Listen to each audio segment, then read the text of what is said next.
After the Great Chicago Fire of 1871, the people set out to rebuild their once great city. In City of Big Shoulders, you'll take on the role of such an investor. You'll experience Chicago's rebirth over 5 decades. By the end, the player with the most money will win the game.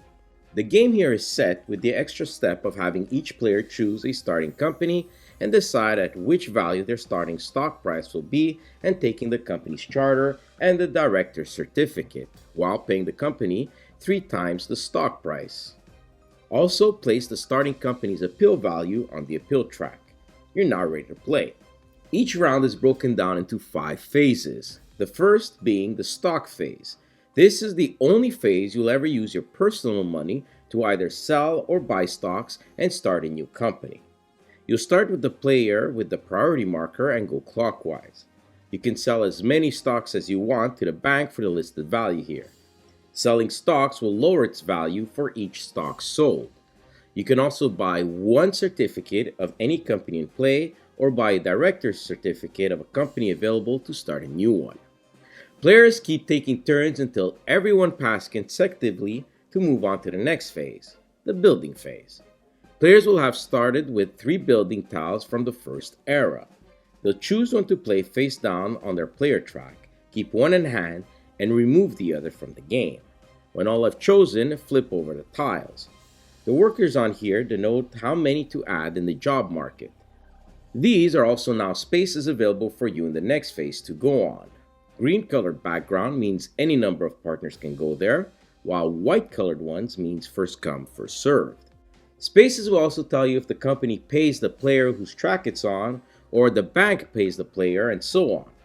As eras progresses, so too will the buildings be available, denoted by these dots here. In the action phase, this is where you send one of your available partners to the different buildings and area on the board. These include hiring workers, cheapest ones first, gaining resources, hiring salesmen or managers, and gaining company assets, should your company have space for it. You can also gain more money and become first on the order track, and many other effects. Players take turns sending one partner at a time until all have been sent, which brings us to the next phase, the operating phase. Starting with the company with the highest appeal value, it will take its turn to operate. Here, the active company can purchase or trade any available resources from the market and activate any assets the company has at any time to generate its effects. Companies will have factories that must operate from left to right. Should they have workers, human or automated, and the required resources, they'll generate goods for them to sell in the demand area according to their product. Each good they'll sell will garner the company their listed good value. Note that salespersons will increase this value. Filling in demand tiles can also garner them bonuses. These are first come, first served, and the tiles only refresh next round. So appeal value is important for the turn order in this phase. Should they operate their last company, they'll also gain a partner. With the profit made, the company must either pay dividends to investors that have stock in it or withhold. Paying dividends will pay players 10% of the profit for each share they have. This will also increase the stock by either 1 step, 2, or 3 times, depending if they made profit that equals 1 time, twice, or 3 times their stock value, and where they are on the stock track. The next company in the appeal track takes its turn until all companies have done so. The last phase is cleanup. All completely filled demand tiles are removed and replenished. The rightmost $40 asset tile is removed, drawing a new one. $10 resource goods are removed, shifted over, and new resources are drawn according to the era.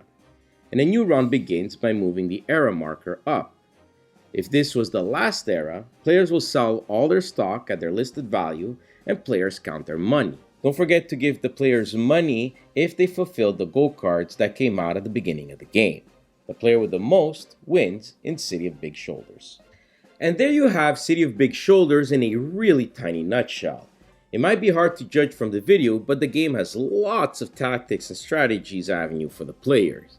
This includes when to start a new company to compete with another, when to buy stocks, and more importantly sell, which was overlooked aspect in our game, where to place your partners in the available action spaces, and turn order is extremely important in all these decisions.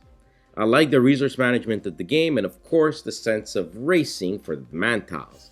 As you can see, the component quality is top notch and icons are pretty good. Besides the color choice between managers and salesmen, my goodness. Sure, there's a sense of rinse, wash, repeat, but the addition of new powerful buildings each era sort of alleviates this. All in all, I really enjoyed this game and it's definitely worth checking out. From us, City of Big Shoulders scores an 8.5 out of 10.